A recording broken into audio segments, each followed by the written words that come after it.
Am I looking big? Am I looking strong? I should have did some push-ups. You stop.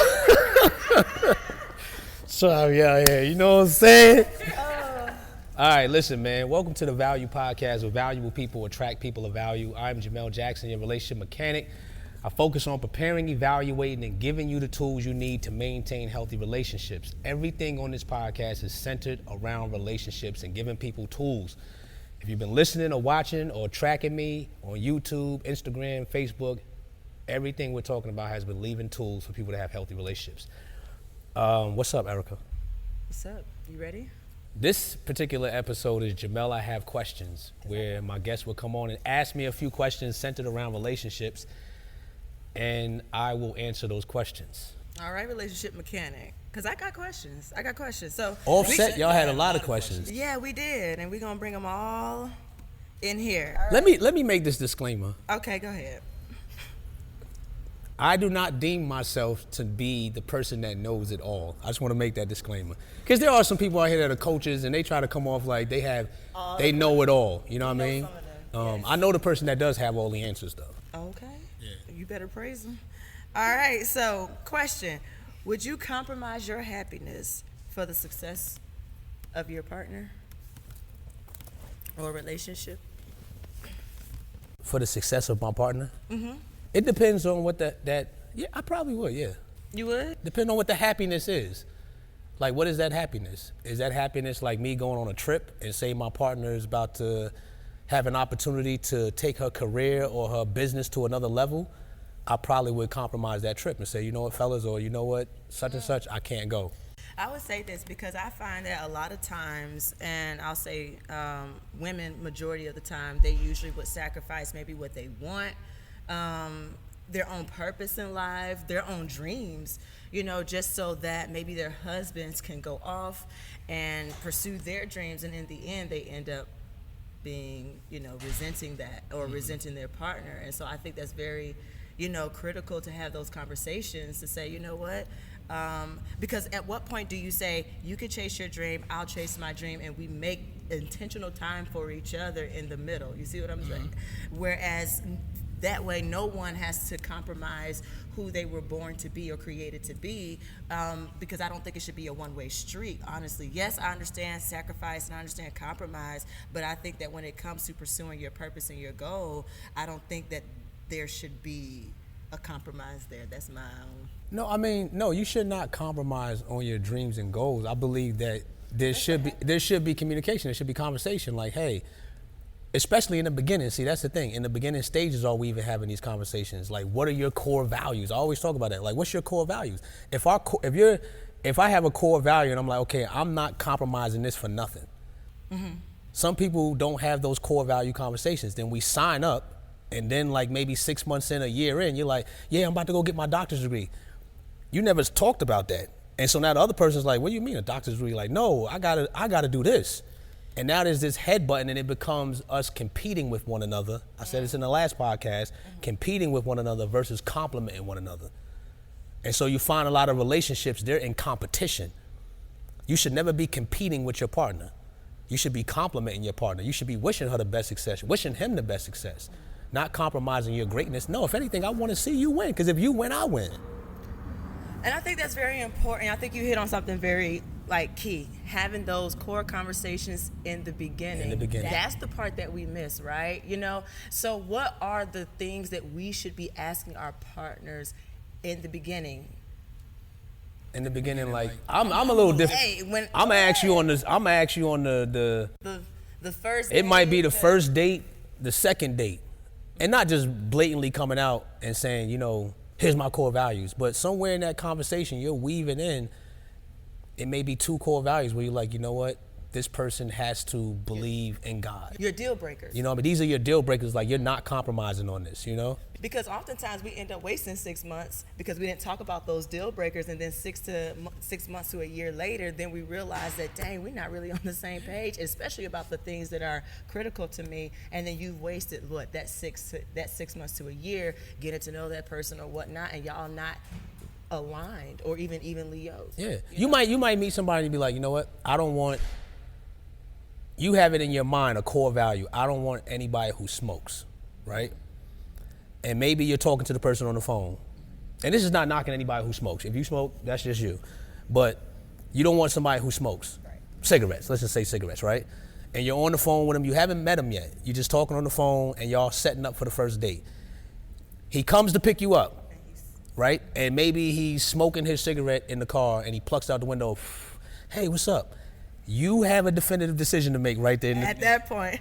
Am I saying that you should say, oh, I'm not going out with you? But now I probably would still, just out of respect. Mm-hmm. But it depends. I would just say, you know what? I didn't know you smoked. Here's the thing. Voice your opinion right there.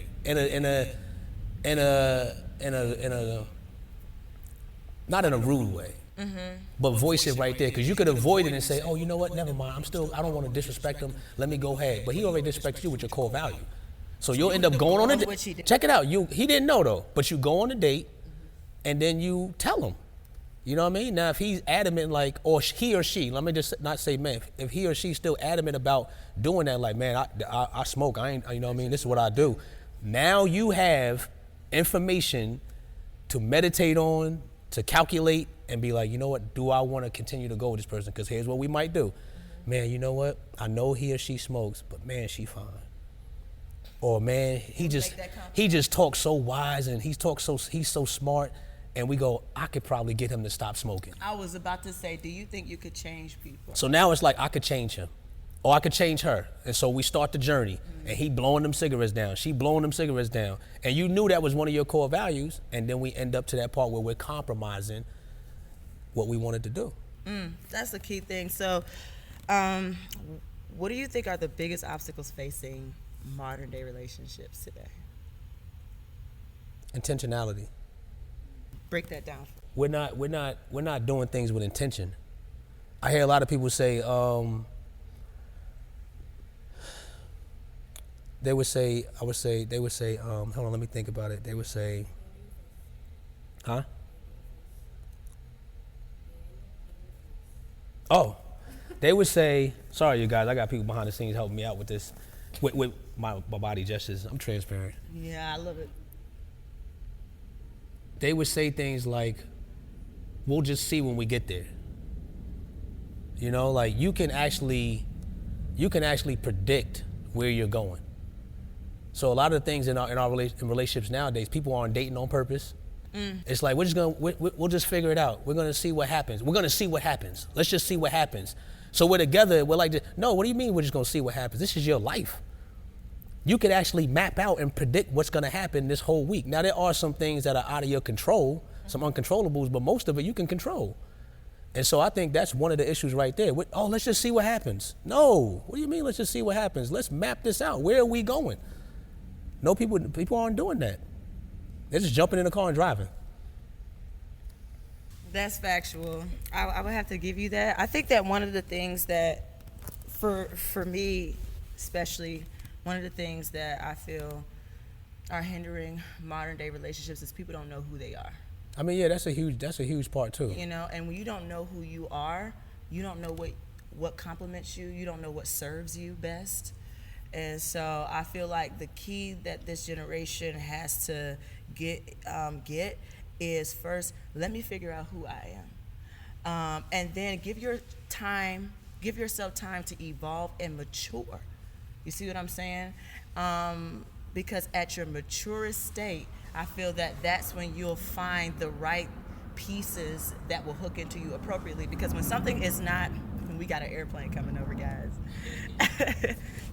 But when something is not mature, when something is not right, when something is not ready, it's very hard, even if the right one was to come, or even if the right situation was to come, because you're immature, because you're not ready, you'll end up sabotaging that thing, hurting that thing, jabbing that thing.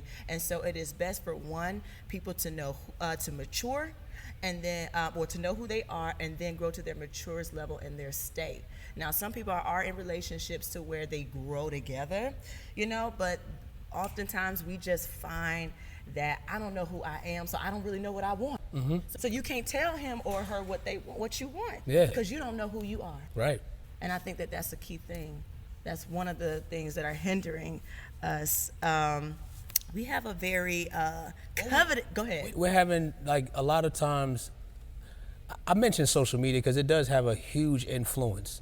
I don't believe it's the main problem, but it has a huge influence because most people are defining who they are based off of social media. You know, like if I'm looking at this enough, then I'm becoming that. Not to say, here's the thing, you can find valuable information on social media, but a large majority of it is people going there to define who they are by a certain amount of likes. I got a certain amount of followers. Oh, now I'm this, or now I'm better, or now I'm beautiful. So where should people go, or how do people take that journey and self-discovery? What are some of the steps that you think to even have healthy relationships, whether that's friendships, whether that's a romantic relationship? What's the journey look like? I believe the first step is alone time, and that's hard for some of us. You see what the quarantine did? Some people went crazy. Like this is the longest I've been alone, but alone time is crucial because when you're in that alone time, you get to hear your thoughts. And now you're hearing your thoughts, and some people haven't sat long enough alone. I'm talking about no distractions, no TV, no phone, no nothing, just quiet for, maybe a couple days where you're like, you know what, I'm not gonna watch no television. I'm not gonna be on my phone, and just be quiet with myself for what does that look like? Maybe 10 minutes, 15 minutes, 30 minutes, an hour, a day, and just hear my thoughts, look at myself in the mirror, see my scars. I think searching scripture to add as a balm to that. Oh yeah. Where you could, then seek healing. Yeah. You know what I mean? After that, I do have the ladies have a question. I just want to say something. That T-shirt, I got one on too. The melon, that's actually popping. I got it on, but now I'm looking at you wearing it. I'm like, that's actually fire. Shout out to Melanin Rainbow. Let's shout out to Melanin Rainbow. Yeah, up in man. these streets. I like it. It is kind of hot right there. It is dope. With the little stars. See what the Value Podcast brings? Value, I like man. the rainbow. All the shades of brown. That's value. As real value. Okay, what we got going on? Okay, so you said something about we're gonna switch gear real quick, huh? Say that. What you said? Just go ahead. Go ahead. We're gonna switch gears a little bit here, just a little bit. So how does and this was from the ladies specifically, how does a woman get her man to open up emotionally? Because oftentimes we find that men are in the relationship, verbatim, but are emotionally unavailable. And we cooking. It takes a level of humility, man. As men, I'm not saying all men, some men, for men that are listening or watching it, hear the disclaimer. Some men are very prideful. And for you to be emotionally available, you have to disconnect yourself from your ego. And sometimes that's our upbringing. You gotta be a man, you gotta be strong. You the man of the house, you strong, man up. And that gets deposited into your mind and into your soul so much that when you do enter an intimate relationship, all you know how to be is stern and strong, not emotionally available. So your woman's coming to you for empathy and wanting to cry or lean on your shoulder or voice her innermost thoughts and feelings, and you're just so strong and ego, and so opening up for a man, that could be difficult if they had that type of upbringing. At the same time, that can't become your kickstand or your excuse. At some point, you have to become emotionally available. What does that look like? Here's the thing, I said this, that man made another man over him. Most men in relationships, let me not say most, some men in relationships don't even have another man over them. And when I say another man over them, I'm meaning like either a mentor, a tutor, a counselor, a pastor it could be, because I'm not saying just practical, but also a spiritual type of authority or man over them. Not your dad. Not saying your dad couldn't be a great influence, not grandpa, not uncle, somebody that can actually come to you and correct you and have insight and oversight into your life to say, hey man, you need to start being emotionally available for your wife, your girlfriend, your whoever. Because they can see it. This person is well-rounded, they're seasoned, they can see this. And so that pride thing is a killer. Because there's women that could be, I'm trying to talk to him, I'm trying to express myself to him, he just keeps wanting to do it his way and do it. That's pride, man. That's pride. And the only way to assassinate that, first, if you're not willing to humble yourself before the creator of life, it's going to be impossible for you to humble yourself before mankind. And when I say mankind, I'm talking about woman or man, especially your significant other. Ooh, that just speaks to order. It's order. Like, here's the thing. And when I say humble yourself before your creator, before God, because there may be somebody that's like, well, I have humbled myself before God, but this is a continual basis where you're training your mind to be that way. So when she comes to you and she's like, hey, I want to express this to you, right in that moment, pride, because here's the thing, pride is always going to try to rise up in every moment. Hey, babe, can you take out the trash? Pride's coming right there. I took out the trash, or whatever that thing may be. Pride is always trying to rise up. So in that moment, this is how I've done. I've trained myself to be like, in those moments, like, okay, God, I'm gonna humble myself before you right now. I'm not saying it out, but in my mind, I'm going through this training or this pattern. Go ahead. But would you say, though, because not every guy has that relationship with the Lord. Right. So it would be key then that, from what I'm hearing, is the first step is have a relationship with God. Because let's do this. Make it a center. Let's do this for the people that are listening and watching, because I can hear them already trying to shut it off because we mentioned God, even though I know that is the main source. I'm going to annihilate that right now. Because even if we look at it in a practical matter, pride is rising up even when I say that. When I say God, pride instantly rises up. Man, what are you talking about? So let's look at it for a practical way. Fellas, dumb it on down. You might need a tutor or a counselor. You need therapy.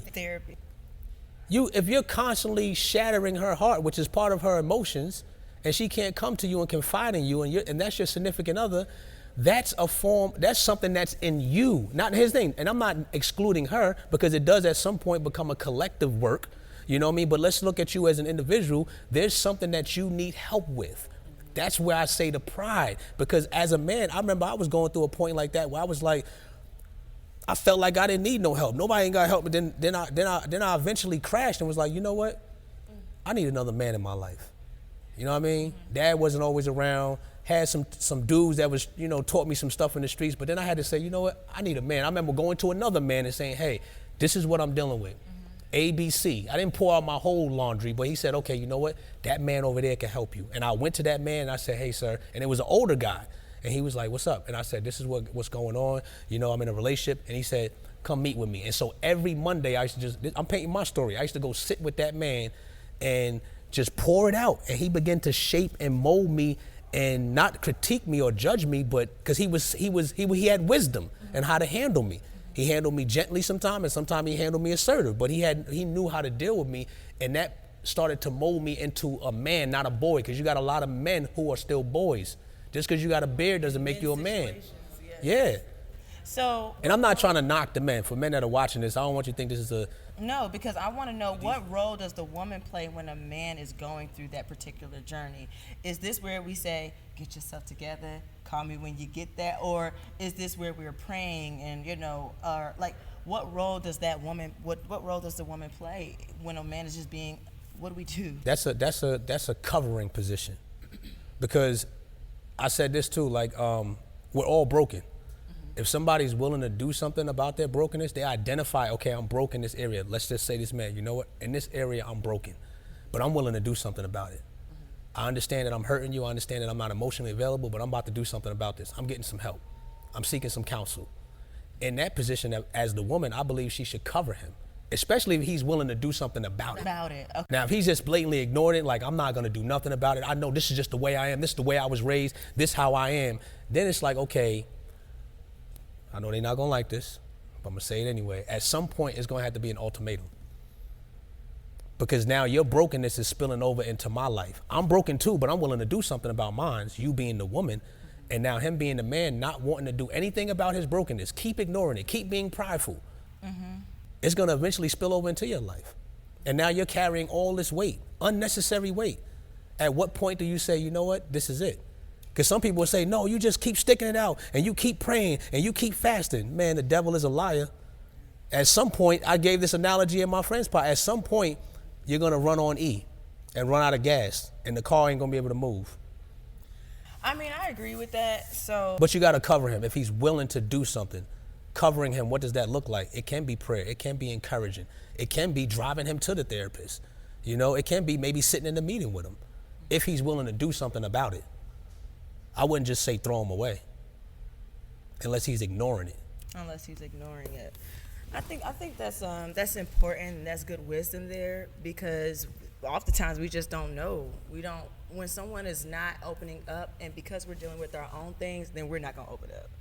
And now you got two people who are not opening up because, staying closed off is like a sense of security, meaning we won't get hurt. But oftentimes it's like, for me, I know if you're closed up and you're not letting me in, it makes it hard for me to now open up and to let you into my space too. So now you got two people who probably really genuinely like each other, but find it hard to allow somebody into certain areas because they're afraid. They've been hurt or they've been cut before. And like, how do you overcome hurt? How do people in relationships who genuinely want to have those healthy relationships overcome that hurt that's in them and allow their partners in? See, this is where I was going to say this. This is why I believe the facilitating and the counseling is essential, because they give you tools to do this. Because that woman or that man may not know how to navigate past this hurt. You both are broken in some area. How do we navigate this? You know how to express your feelings. He doesn't. He knows how to, or maybe he knows how to express his feelings and you don't. And it's causing this blockage every time we come to meet.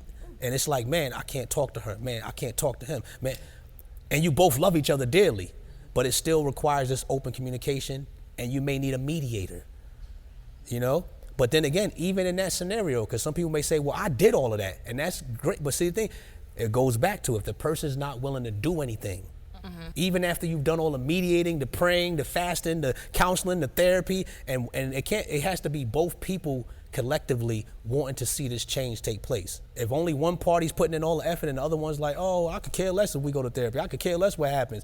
Listen, it's not going to be easy, but the ultimatum's going to have to be laid out.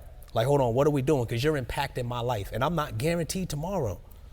Ooh. And this is why I feel like people's past, okay, so we're going to go and segue into this. Okay, this is why I feel like people's past does matter, but it doesn't matter at the same time, because your past can show up and creep up on you. And what we're talking about right now is because somebody didn't deal with something in their past. You know what I'm saying? Somebody didn't take care of their giants. You know what I'm saying? They didn't slay that giant. And so now that giant is popping up in their relationships. It's popping up in their friendships. It's even popping up at work in their business relationships. It's just popping up, and because you didn't deal with it. And that's why I feel like understanding and knowing someone's past is very important. But the past isn't so much important as to you judging your future with that person. I think it's so much important as to understanding, are those things taken care of, and what steps do we need to take care of them? You see what I'm saying? That's my take. What's your take on that? I want to know your past. I don't need to know I want to know your past, but I don't need to know everything about your past. What's important then? Your upbringing. Did you have a mom and dad when you grew up? What was the relationship like with your parents? Can I stop on that part? Well, then stop on that part. Because why does that, okay, I want to know, why does that matter? Because a lot of people want to say, did you grow up with two of your parents? And if I said no, I only grew up with my mother. It makes a difference. Because now I know, okay, if it's a woman, right? Now I know that she didn't have a father in her life. But then if I know that, then the next question would be, did you have a father figure in your life? Okay, but why? I want to... Because it's essential, because if you didn't, then I can know, because some women make certain decisions differently than women that have father figures in their life. You got to give examples. Let's say, okay, the woman that has the father figure in her life, not saying that she won't be like this, but she may not be as promiscuous. Wow. I'm saying it. I'm not saying, no, listen to what I'm saying. I don't feel that. Listen, hold on, can I say what I'm Go saying? ahead, do your thing. I'm not saying because the woman doesn't have a father that she's going to be promiscuous, right?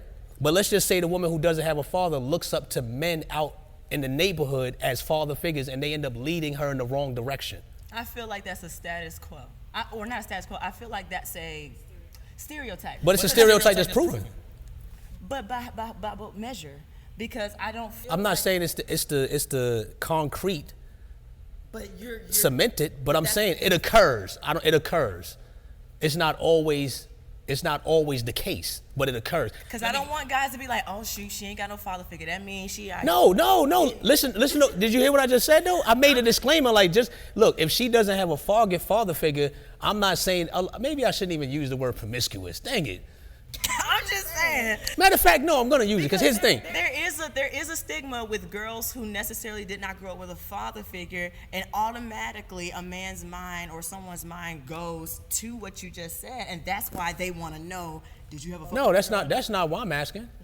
But even if here's the thing, the neighborhood I grew up in, right, and probably like many people's neighborhoods, the young ladies that did not have a father figure, they end up running the streets and just being with different men searching for that fatherly type of love. Okay. Am I saying it happened with all of them? And it happened with young ladies that had father figures.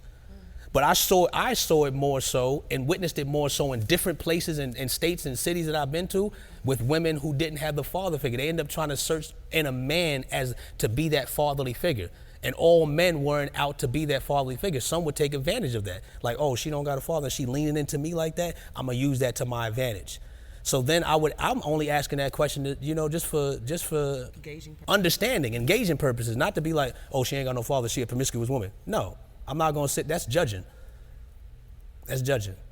But let's get back to it. So hold on, I would want to know your past, so I would ask certain questions like that. Like, what was your upbringing? How was your relationship? Let's say you did have your parents, or you didn't have your father, you didn't have your mother. You had one of them, whatever the case, or you didn't have none of them. What was your relationship with your family growing up? So you want to know where the broken places are with I do. to your past. That's what I'm asking. I'm asking questions for the broken places first. Okay. I'm going to ask other questions, but I'm asking for the broken places. Because if there's a lot of broken places, then I know who I'm dealing with. It's not going to have me throw you away, because remember, like I said, I'm broken too. But if you're identifying it like, hey, yeah, my upbringing was like this, it was just crap, it's this, I had drugs in my family, I ain't get along with nobody, such and such touched me when I was young, this happened right here, and I'm be like, oh, okay, wow, okay, but I'm doing this, and I'm doing this, and I'm doing this, and I've been overcoming it, I've been going to counseling, I'm be like, oh, okay, wow, this is interesting, I like this person. Right. I'm not asking from a judgmental standpoint. To understand. I'm asking for understanding. Which helps you to navigate or to be able to know how to approach and be with that person. Okay. No, I think that makes sense. So past as far as where the broken place is, but what about as far as maybe possibly mistakes or past partners, or like, does that matter to you? And should that matter? Those are still broken places. You know what I mean? Past mistakes. Past partners. Past partners, past relationship, how was it? How was your past relationship? How did it end? Why did it end? What was some of the things like? Yeah, I would ask, okay, how are your past relationships? Now, if you go into a long line, I'm just saying, listen, hold on. Because this is reality. This is reality. And once again, I know the stigma is if the woman got the long line and the man got the long line. No, I think it should be even on me. Listen, hold on, y'all. Because that's another question. Hold on, y'all hearing it? Hold on a second. Y'all hearing it from the relationship mechanic. I'm saying there should not be a double standard. I think both parties should be held accountable. But you asking me, what would I ask? And if this person, I don't want to. Here's the thing, a person like me, I would ask, what's your past relationships? Mm-hmm. I really don't even want. If there is a long list, I don't want it. You don't want it? No, I don't. Does body count matter? For me, the body count would matter. It would matter. It would matter. I'm gonna just tell you, one of my mentors did say, whoever you had sex with. So, for example, say if your partner has sex with maybe 25 people. When you have sex with that partner, you've had sex with all. Let me say this right quick, real talk. This is real talk. Okay. The body count matters, but it doesn't matter. What do I mean by that? I'm being serious, because I believe everybody needs to be loved. Everybody needs somebody, genuinely, because let's just say that woman, since we're talking about women, have been with 25 men before she met me, right? Once again, we're both broken. And say she's in a position now where she's like, look, that was, let me see, last year was the last time that I was with anybody. Before that, yes, I was out there. Actually, I got the count, it's 25 people, right? Mm-hmm. You could sit there. Now it's for that man to make a decision. Because here's the thing, at the same time, why would that be held over that woman's head for the rest of her life? Let's say she's not living that life no more. It would be up to that man or up to me if I'm in that position to decide, you know what, I'm going to continue this journey with you. I know you got, now what does that look like from a practical sense? Somebody might say, okay, say we start seeing each other. Let's go get tested. Say she's in the clear. Now you have this woman that you love, and you're going to start going through the healing with her. You're just going to start the journey. I don't think she should be castigated, or the man should be castigated like, you know what? You don't deserve to be loved anymore. You don't deserve any more relationships. You don't deserve to be with anybody because you got too long of a body count. And that's what we do. But that's society, and that's how men are. You know, when guys are growing up and they have like their first encounter, they're like, yeah, you know, they get beefed up for it. Women, that's not the case. It depends on who. It depends on who's the listener and who's the person that they're communicating that to. Yeah, that is a stigma that's thrown in society. Like, oh, the woman got 15 guys she slept with. The guy got 15 guys he slept with. The woman's the hoe, and the guy's not. It depends on who you're talking to. You know, I really believe, because I was in a situation like that one time. When I was talking to a woman, you know what I mean, and she gave the count. Once again, it was my decision though. And I didn't make the decision based off of the count. Here's the thing. You got to make the decision based on, are you ready for that, for lack of better terms, let me use this word, project. Are you ready for that work? Because if this person's had that long body count and they know that, and they say that I'm dealing with this, I'm going through healing, are you as an individual ready to deal with that, to walk that walk with them? I wasn't ready for that. I didn't choose it because the person had the count. I just wasn't ready for it. I wasn't ready for that management because I knew it was going to require work. You know, this person's been through a lot of, and plus the account that they were saying, some of it was traumatic. It wasn't just like casual sex. It was like some relationships, abusive. I got beat up and I got raped in this situation. It's like, okay, this is a lot. It's an amazing woman, but Jamel, are you ready to deal with all that? No, I'm not. Question, and my last one. I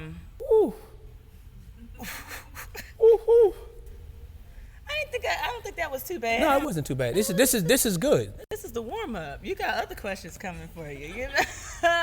No, this is good. This is it's the healthy. warm up. If you could leave a couple with one advice, what would that be? Leave a couple with a one. Couple and then a single and single people. So for a couple, what one advice would you give a couple, and then for single people, what one advice would you give to them? I'm not even real deep with this, so with a couple, I would say take a relationship assessment if you haven't. Okay. Please, take a relationship assessment. If you're gonna take one, take mine. Click the link in my bio.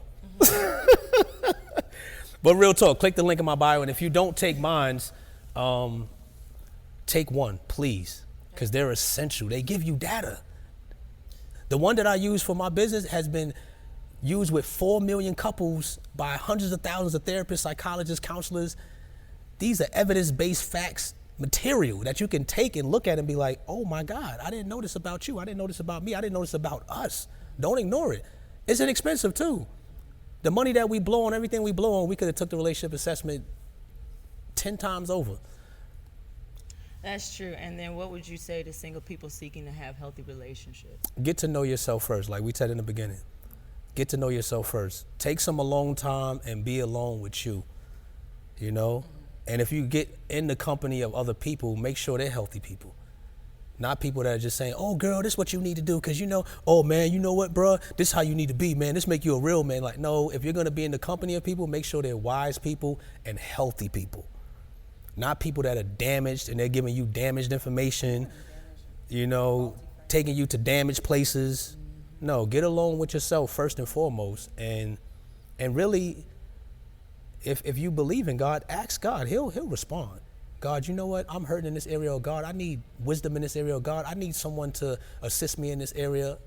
If it's a woman, can you give me some wise women in my circle? A man, can you give me some wise men in my circle? And here's the thing, what it looks like, community, I guarantee it, if you ask that, as you begin to navigate through life, he's gonna start putting people in your life that can grow you and strengthen you, you know? I know for me that community was a big thing for me.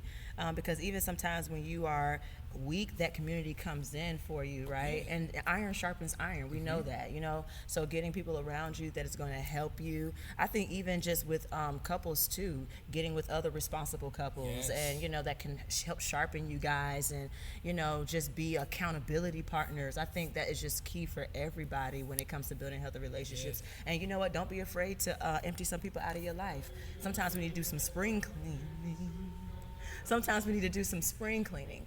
You know, and getting some of that stuff, some of that those toxic people out of our lives, or people that are just dead end roads or dead weight. So you know, it has been great talking with you. Thank you so much for sharing that with us. Yeah, man. Listen, next time we're gonna have a live audience, man.